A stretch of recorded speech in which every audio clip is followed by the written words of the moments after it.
കണ്ടക്ടറുടെ വിളി കേട്ടാണ് വിഷം കണ്ണു തുറന്നത്. സർ, സ്ഥലം എത്തി. വിഷം പുറത്തേക്ക് നോക്കി. ഇരുട്ട് വീണു തുടങ്ങിയിരിക്കുന്നു.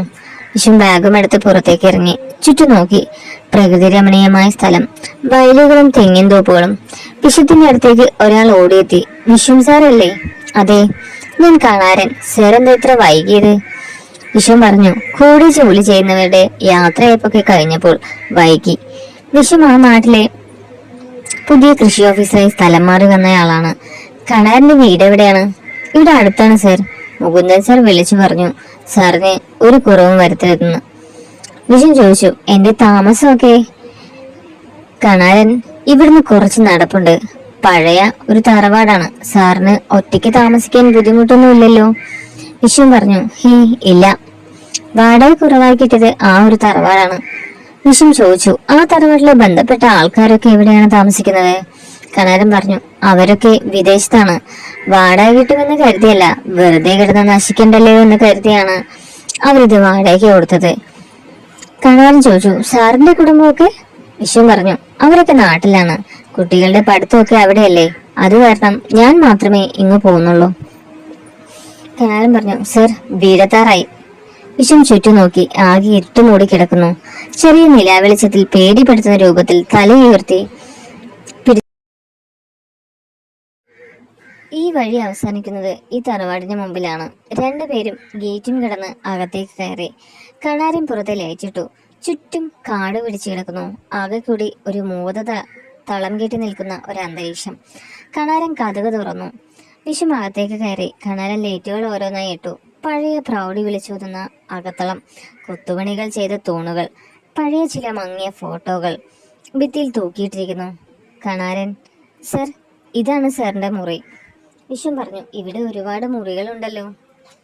അതെ, ഒരുപാട് അംഗങ്ങൾ ഉണ്ടായിരുന്ന തറവാടാണ്. ഇന്നിപ്പോ ഒരു അനാഥപ്രേതം പോലെ കിടക്കുന്നു. കണാരൻ പറഞ്ഞു, ഞാൻ സാറിന് കഴിക്കാനുള്ള ഭക്ഷണം വാങ്ങിയിട്ട് വരാം. വിഷം പറഞ്ഞു, ഇതാ പൈസ കൊണ്ടുപോയിക്കോളൂ. വേണ്ട സർ, ഞാൻ കൊടുത്തോളാം. സാറിനുള്ള ഭക്ഷണമൊക്കെ ഇവിടെ അടുത്തുള്ളൊരു ഹോട്ടലിലാണ് ഏൽപ്പിച്ചിട്ടുള്ളത്. ഞാൻ പോയി വരാം. വിഷം മൂളി. വിഷം ബാഗും എടുത്ത് റൂമിലേക്ക് കയറി. നല്ല യാത്രാക്ഷീണമുണ്ട്. ഒന്ന് കുളിച്ചിട്ടാകാം ഇനി ബാക്കിയൊക്കെ. വിഷം കുളിക്കാൻ കയറി. കുളിമുറിയൊക്കെ ആധുനിക തരത്തിൽ തയ്യാറാക്കിയിരിക്കുന്നു. വിഷം കുളിച്ചുകൊണ്ടിരിക്കുമ്പോൾ ആരോ കോണിപ്പടി കയറുന്ന സൗണ്ട് കേൾക്കുന്നു. കണാരൻ ഇത്ര പെട്ടെന്ന് വന്നു. വിഷം കുളി കഴിഞ്ഞ് തല തോർത്തി പുറത്തേക്ക് ഇറങ്ങി. ഡ്രസ്സൊക്കെ ഇട്ട് റൂമിൽ നിന്ന് ഇറങ്ങി വിളിച്ചു ചോദിച്ചു, കണാരേട്ടാ, കണാരേട്ടാ. കണാരൻ വിളി കേൾക്കുന്നില്ല.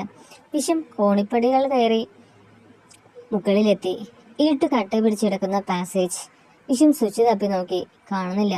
പെട്ടെന്ന് ഒരു ചങ്ങല ഒരിയുന്ന സൗണ്ട് കേൾക്കാം. വിഷം ആ ഇരുട്ടിലേക്ക് നോക്കി. ഒന്നും മനസ്സിലാവുന്നില്ല. വിഷം മുൻപോട്ട് നടന്നു. വിളിച്ചു, കണാരേട്ടാ, നിങ്ങൾ വന്നോ? അപ്പോഴും മറുപടിയില്ല. ഒരു ചുടുനിശ്വാസം വിശ്വത്തിന്റെ കഴുത്തിൽ തട്ടി.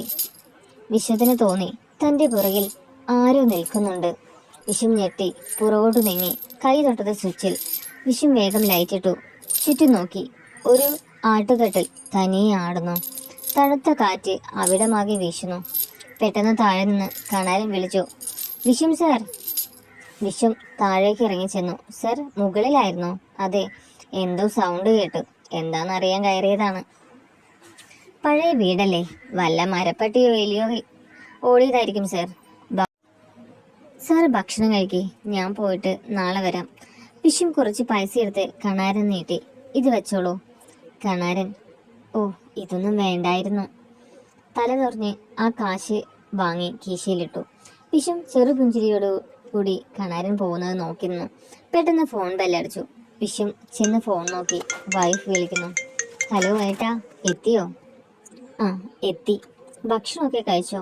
ഇല്ല, കഴിക്കാൻ തുടങ്ങുമായിരുന്നു. കുട്ടികൾ എന്തിയേ? അവർ പഠിക്കുന്നു. നീ കഴിച്ചോ? ഇല്ല, കഴിച്ചിട്ടില്ല. താമസിക്കാനുള്ള സ്ഥലം റെഡിയായോ? ആയി. പഴയൊരു തറവാടാണ്. വാടക കുറവായതുകൊണ്ട് കിട്ടിയതാണ്. ശരി ഏട്ടാ, ഭക്ഷണം കഴിക്കേ. ശരി. വിഷം ഭക്ഷണം കഴിക്കാനായി ഇരുന്നു. വല്ലാത്തൊരു നിശബ്ദത അവിടെ ഒക്കെ തളം കെട്ടി നിൽക്കുന്നു. ആകെ കൂടി ആ നിശബ്ദതയെ കീറിമുറിച്ചുകൊണ്ടിരിക്കുന്നത് ഫാനിന്റെ സൗണ്ട്. പെട്ടെന്ന് മുകളിൽ വീണ്ടും ആരോ നടക്കുന്ന പോലൊരു ശബ്ദം. വിഷം കാതോർത്തു. ആട്ടുകെട്ടിന്റെ ചങ്ങലകൾ ഊരിയുന്ന ശബ്ദം. വിശ്വം വേഗം എണീറ്റ് കൈ കഴുകി മുകളിലേക്കുള്ള കോണിപ്പടി കയറി. കോണിപ്പടി കയറുന്തോറും ആ ചങ്ങലയുടെ ശബ്ദം കൂടി വരുന്നത് പോലെ വിശ്വം മുകളിലെത്തി. ആട്ടുകെട്ടിൽ നിശ്ചലമായി കിടക്കുന്നു. ഞാൻ കേട്ടതാണല്ലോ ആ ചങ്ങലയുടെ ഒച്ച. ഇനിയിപ്പോ എനിക്ക് തോന്നിയതാണോ?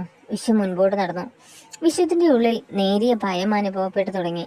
വിശ്വം ആട്ടുകെട്ടലിന്റെ അടുത്തു ചെന്ന് അതിലിരുന്നു. പെട്ടെന്ന് പുറകിലാരോ പല്ലിറുമുന്ന ശബ്ദം. വിശ്വം തിരിഞ്ഞു നോക്കി. ഇല്ല, ആരുമില്ല. എനിക്ക് തോന്നിയതാവും. വിശ്വം താഴേക്ക് നോക്കിയപ്പോൾ പ്രായമായ ഒരാൾ മുകളിലേക്ക് നോക്കി നിൽക്കുന്നു. ഒറ്റമുണ്ട്, ഒരു തോർത്തും തോളിൽ ഇട്ടിരിക്കുന്നു. അയാൾ വിശ്വത്തെ നോക്കി ചിരിച്ചു.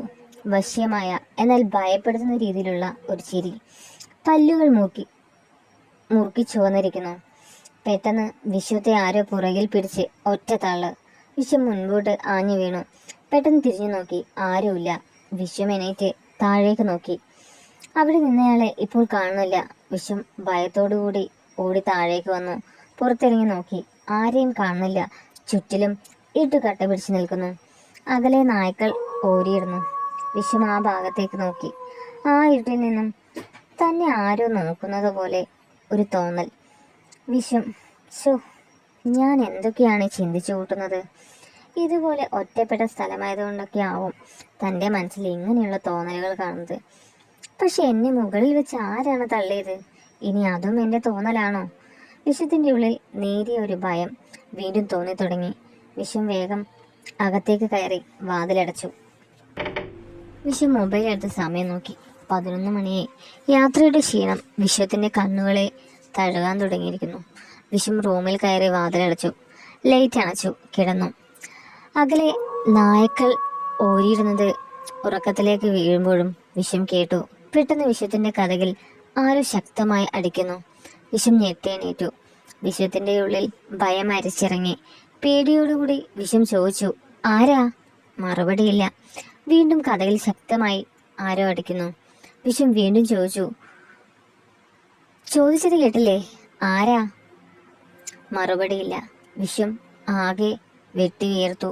ഭയത്തോടുകൂടി വിശ്വം കഥക് തുറന്നു. ചുറ്റും നോക്കി. ആരെയും കാണുന്നില്ല. പെട്ടെന്ന് കറണ്ട് പോയി. വിശ്വത്തിന് പേടി കൂടി വന്നു. വിശ്വം മൊബൈൽ തപ്പിയെടുത്ത് ഫ്ലാഷ് ഓണാക്കി. അതാ തൻ്റെ മുമ്പിൽ നേരത്തെ കണ്ട ആ വൃദ്ധൻ നിൽക്കുന്നു. ക്രൂരമായ ചിരിയോടെ. വിശ്വം അമ്മേ എന്ന് നിലവിളിച്ചുകൊണ്ട് പുറത്തിലോട്ട് വീണു. വിശ്വത്തിന്റെ കയ്യിൽ നിന്നും മൊബൈൽ തെറിച്ചു വീണു. വിശ്വം ചാടി എഴുന്നേറ്റ് മൊബൈൽ എടുത്ത് വീണ്ടും റൂമിലൊക്കെ നോക്കി. ഇല്ല, ആരുമില്ല. തൻ്റെ തോന്നലാണോ? കിതപ്പടക്കാൻ പാടുപെട്ടുകൊണ്ട് വിശ്വം ചുറ്റും നോക്കി. വിശ്വം തളർന്ന് കട്ടിലിരുന്നു. വീണ്ടും നായ്ക്കളുടെ ഓരിയിടൽ. പക്ഷെ അത് ദൂരെയല്ല, ഈ വീടിന്റെ അടുത്താണ്. വിശ്വത്തിന് പേടി കൂടി വന്നു. പെട്ടെന്ന് വിശ്വത്തിന്റെ പുറകിൽ പല്ല് കടിക്കുന്ന സൗണ്ട് കേട്ടു.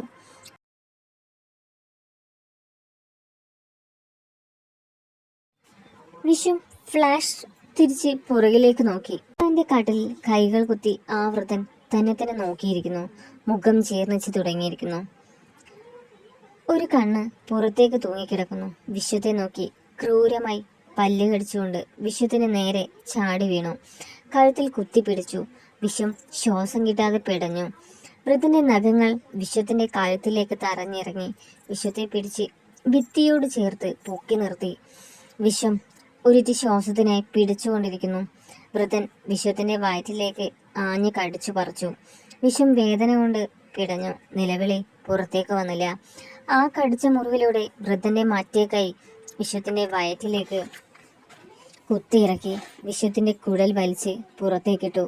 അയ്യോ അമ്മേ എന്ന നിലവിളി കേട്ടുകൊണ്ടാണ് ലക്ഷ്മി മകന്റെ മുറിയിലേക്ക് ഓടി വന്നത്. എന്താടാ, എന്തു പറ്റി? കുടൽ, വിശ്വത്തിന്റെ കുടൽ. ലക്ഷ്മി മകനോട് പറഞ്ഞു. ദേ, ഒന്നങ്ങോട്ട് തന്നാലുണ്ടല്ലോ, കണ്ട് പ്രേതകഥ വായിച്ചിട്ട് ബാക്കിയുള്ളവരെ കൂടി ഒച്ചയിട്ട് പേടിപ്പിക്കാനായിട്ട്. പോയി കുളിച്ച് സ്കൂളിൽ പോകാൻ നോക്കടാ. ലക്ഷ്മി മകനെ വഴക്ക് പറഞ്ഞ് അടുക്കളയിലേക്ക് പോയി. ഒരു വളിച്ച ചിരിയോടെ മകൻ അമ്മ പോയത് നോക്കിയിരുന്നു.